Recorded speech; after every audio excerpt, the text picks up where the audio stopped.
Promise नहीं कर सकता। सो अनुज जी मेरे छोटे भाई हैं और जब भी ये सेशन में बोलते हैं मैं इनको कभी मना नहीं कर पाता। मेरा डिसएडवांटेज ये है कि मैं लास्ट स्पीकर हूं और लास्ट स्पीकर को लोग हमेशा ही गालियां देते हैं, यार फटाफट खत्म करें हम घर जाएं। तो मुझे कहा गया था टेक्निकल सेक्शन लेने के लिए, पर मैं टेक्निकल कुछ नहीं बोलूंगा, तो जनरल बात करेंगे बिल्कुल। जैसे कि प्रदीप ने बोला कि ये साइंस स्टूडेंट थे, सबसे पहले तो मैं बताता हूं कि मैं किस्मत को बहुत बड़ी चीज मानता हूं, जो लक है आपकी, उसके बिना कुछ नहीं हो सकता। That is hard good thing. मैं तो हमेशा कहता हूं कि आपका जिंदगी एक रथ है, श्री कृष्ण उसके सारथी है, आप अर्जुन की तरह रथ चलाते हैं। दो पहिए रथ के, एक आपका मेहनत कर्म और दूसरा है आपकी किस्मत डेस्टिनी। और जब तक दोनों पहिए नहीं चलेंगे तो लॉर्ड कृष्ण भी कुछ नहीं कर सकते और आप भी कुछ नहीं कर सकते।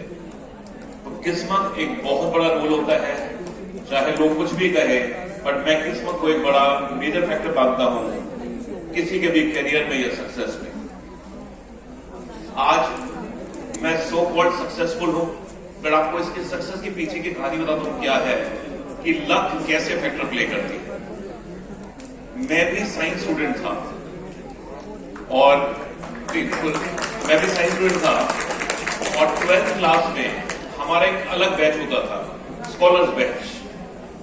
क्लास में 44 बच्चे थे और सारे आईआईटी के वो थे प्रत्याशी, और ये था कि मैं आईआईटी में टॉप करूंगा या सेकंड या थर्ड पोजीशन। सो 43 स्टूडेंट्स और मेरा स्कूल था एयरफोर्स सुब्रोटो पार्क, और उस क्लास में से 100% लोग आईआईटी में सारे सिलेक्ट होते थे, रिकॉर्ड था स्कूल का। तो 43 में से ये होता था कि विनोद गुप्ता फर्स्ट आएगा, सेकंड आएगा, मतलब फर्स्ट सेकंड थर्ड पोजीशन में क्या आएगा आईआईटी में।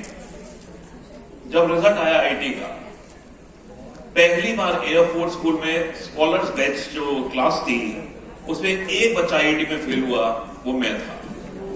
बाकी 42 आईआईटी में पास हो गए।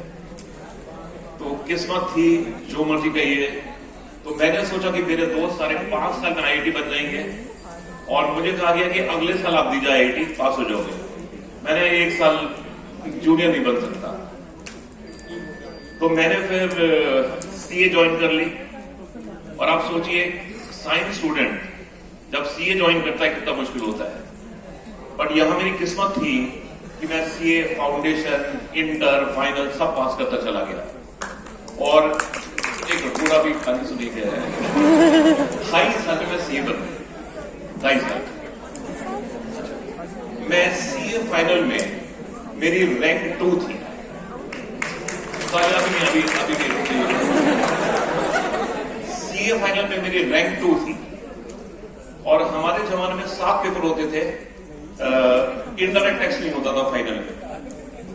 सो पहले ग्रुप में 4, सेकंड ग्रुप में 3।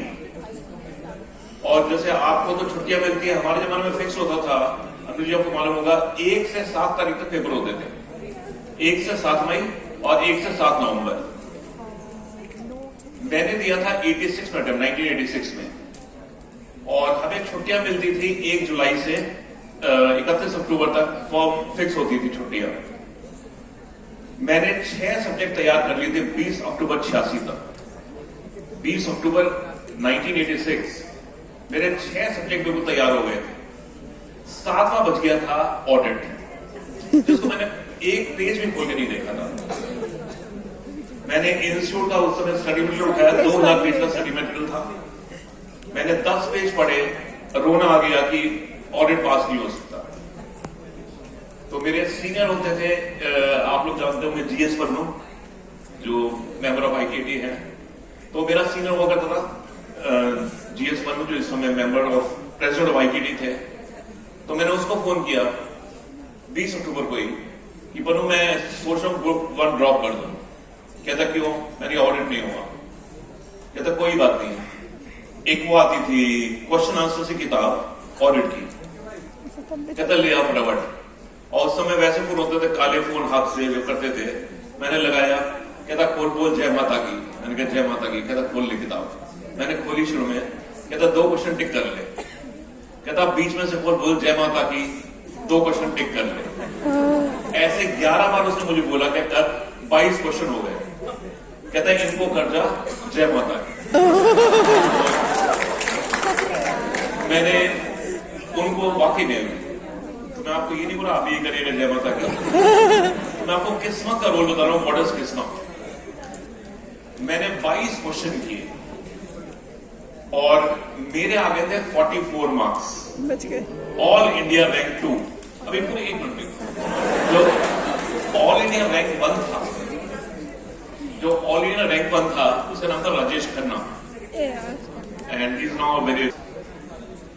तो उसने पूरे 2000 पेज तैयार किए थे ऑडिट के, उसकी आई रैंक 1। उसके मार्क्स थे मुझसे ज्यादा, सिर्फ 48।